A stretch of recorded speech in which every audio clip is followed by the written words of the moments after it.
What's up guys, I'm Alpha, and welcome to a rules video on my new gate card Bakugan format.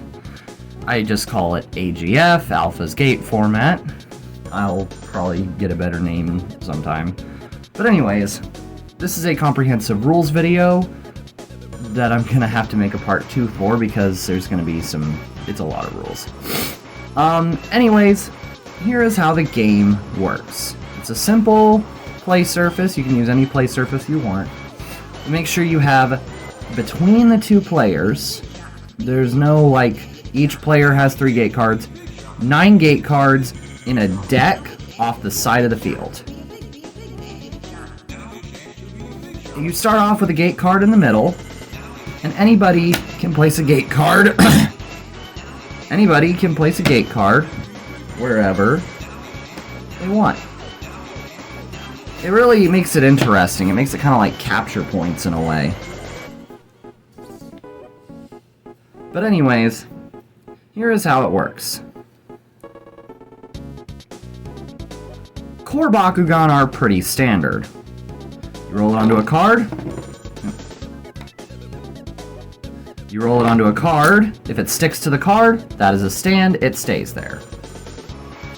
That's kind of how it works. That's pretty easy. And of course, you can do them anyway. You can do spin shots with Bakugan that require that. You can do curve shots if I can pull off a curve shot. You know. But the magnet has to stick to the card. Say if I spin roll Villock here, and it rolls off to the side, doesn't hit a card, that's not a stand. If it sticks on the card like that, does a little tornado, that's a stand. Now for Ultra Bakugan. Ultra Bakugan have their own specific little rules. Yes, I am flexing my Diamond Nilius. If you roll an Ultra Bakugan... If you roll an Ultra Bakugan and it jumps up, whatever part of it is touching the card, if a part of it is touching the card, that is a stand on that card. It stays where it's at. If it, however, does this number, you must write it and stand it in as close to exactly the position as you can. This is to avoid Fennica being OP. But yeah.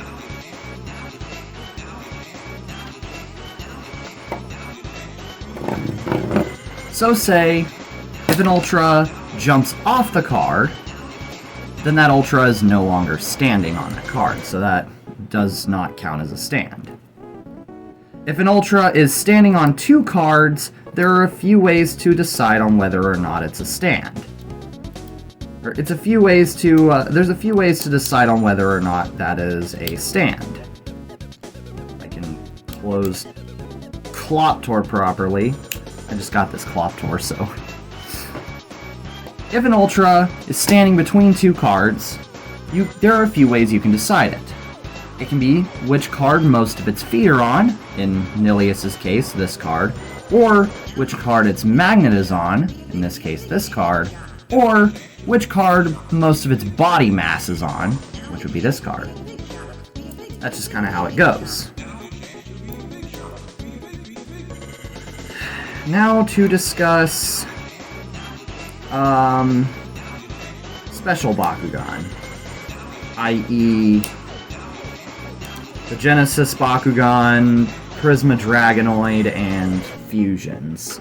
Prisma Dragonoid follows Prisma rules. At the beginning of the game, you select before the game, while you're building your team, you select what faction it is for that match. That's what it is.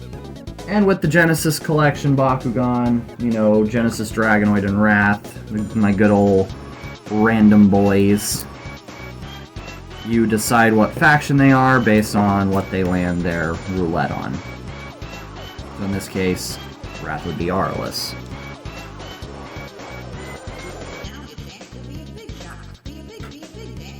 So now for Fusion Bakugan. If you roll a fusion onto a...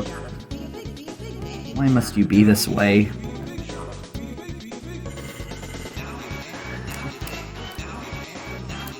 If you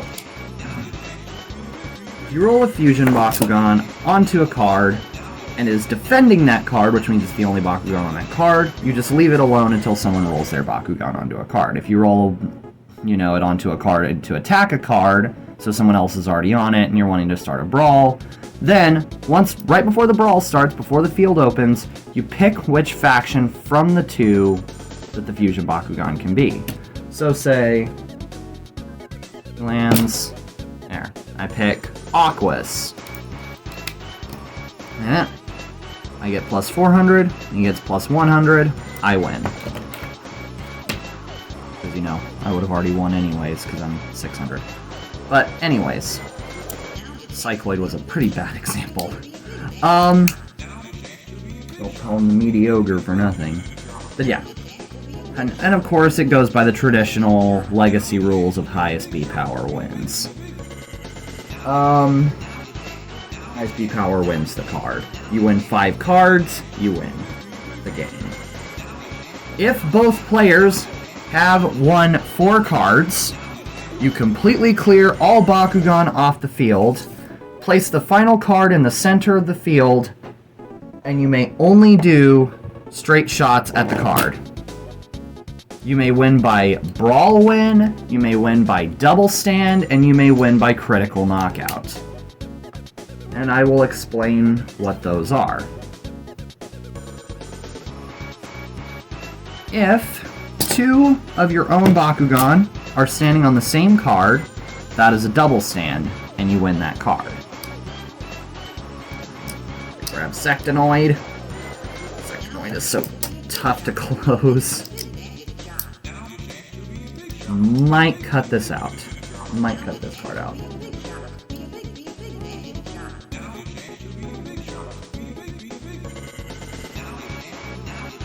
If your opponent has their Bakugan on a card, and you knock them off that card, that is a knockout. Rough play to show detail.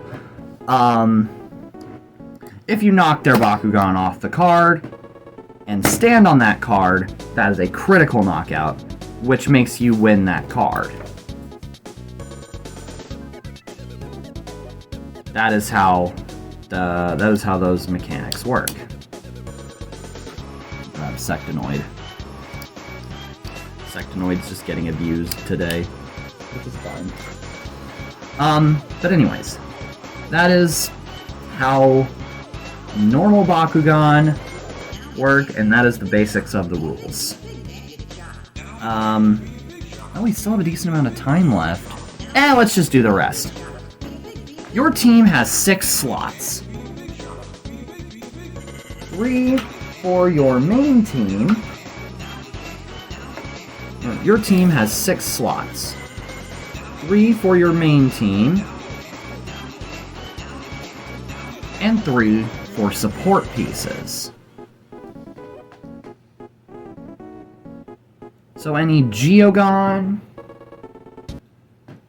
or Nanogon you wanted to add, and you can mix and match these any way you want. You can mix these up any way you want. You have 3 support piece slots. Geogon take up 1, Nanogon take up 1. So say if you wanted to have 2 Geogon and a Nanogon, or 2 Nanogon and a Geogon, or 3 Geogon or 3 Nanogon, you can have that. But that's it. Geogon Battle Special. Geogon are special battlers. Not only do they have a cooldown due to their extremely high B power, but Geogon can only battle other Geogon.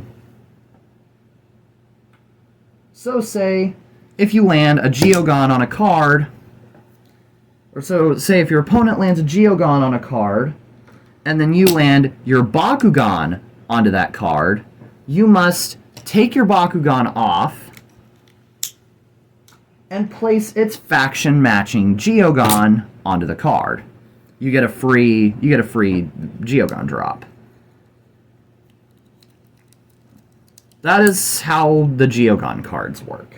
If you're defending a card with a Geogon, it's a Geogon card. Only Geogon may brawl on that card.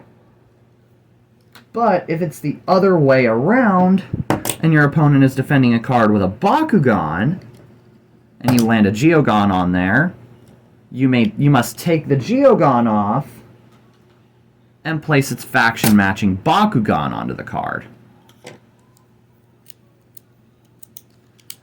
to brawl that opposing Bakugan. Geogon must match the factions of your Bakugan. You can't have an R-less Geogon on a team with no R-less Bakugan. Nanogon, however, do not have to match. And how you deploy Geogon is up to you. You can roll them. You can slide them. You can spin them like a Monsuno. And you can toss them. You can do anything except dropping them from above the card. You do not play Geogon the conventional way. You do not drop them above the card. No dropping your Geogon. I cannot stress this enough.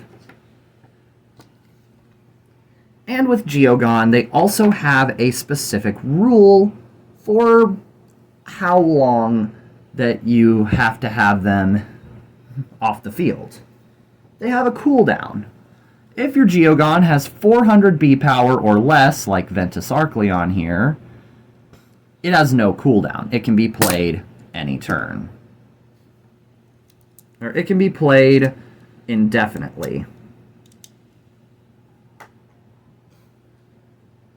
If your Geogon has 500 to 900 B power, it has a 1-turn cooldown. This does not apply to 500 to 900 B power Bakugan. This only applies to Geogon, due to them being a special, easier to land support piece. If it has 1000 to 1400 B power, it must take a 2-turn cooldown. If it has 1500 to 1900 B power, it must take a 3-turn cooldown. 2000 to 2400, it must take a 4-turn cooldown. And anything above 2500, it must take a 5-turn cooldown. And by the way, you don't use character cards. You just use the toys, because they have the B power printed on the toy. Let me just find Ghost Beasts B power printing. There it is, it's right in there. I did 1800 for good old Ghost Beast. Love me some Ghost Beast. Anyways, I popped him on a Baku core over here. Yeah, that's basically how Geogon work. They have to match the faction on your team, and all that. Now for the babies. Nanogon. Nanogon brawl alongside your Bakugan. You cannot use Nanogon on a Geogon. They just don't symbiotify that way. So say if you rolled your Bakugan onto a card, you may then in that same turn, if you want, roll or toss a Nanogon. If it hits your Bakugan, it is in play. So see, it hits Crustelion. The reason I used Crustelion was so I could have a large target. Then you stand it on the card next to your Bakugan. Or you can attach it to your Bakugan. I'm just saying stand it on the card next to your Bakugan. If you're using like year 1 Bakugan, but you can attach it to your Bakugan. That's cool. It looks cute. And then, if your enemy supposedly does a good old from the side arena side spin shot with, and we'll do Ryarazu. Give him a good powerful foe. Then you get your faction's bonus which is, so you're got 1100 B power to go up against. Now you've got 700, being 200 plus 500 for Ventus. Then, with the Nanogon being like a symbiote, you also get its faction bonus, which, of course, for Lancer here is Aurelus. So now, you get that 700 plus 600, which makes you 1300, and you beat Mr. Simoga.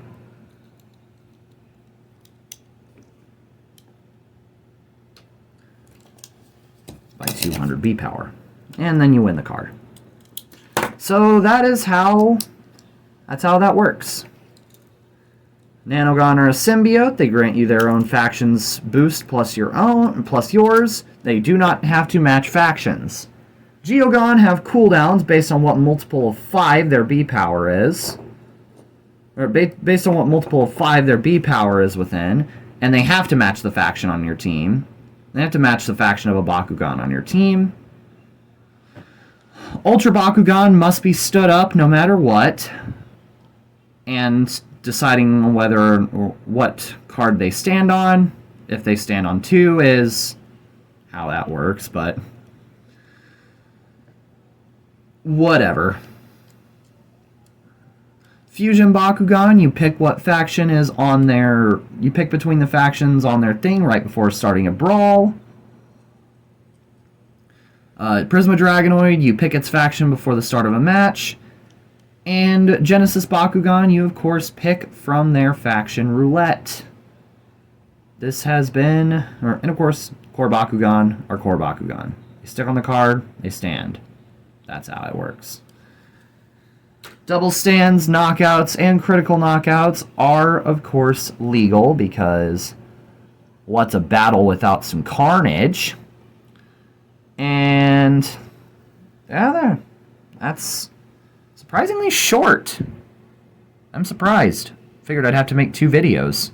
But anyways, yeah, this is going to be my longest video ever, but whatever. I don't care. This was already going to be long anyways. I will see you all in the next video. Stay safe. Wash your potatoes. Definitely wash your rice. And I'll see you all in the next one. I need to make an outro.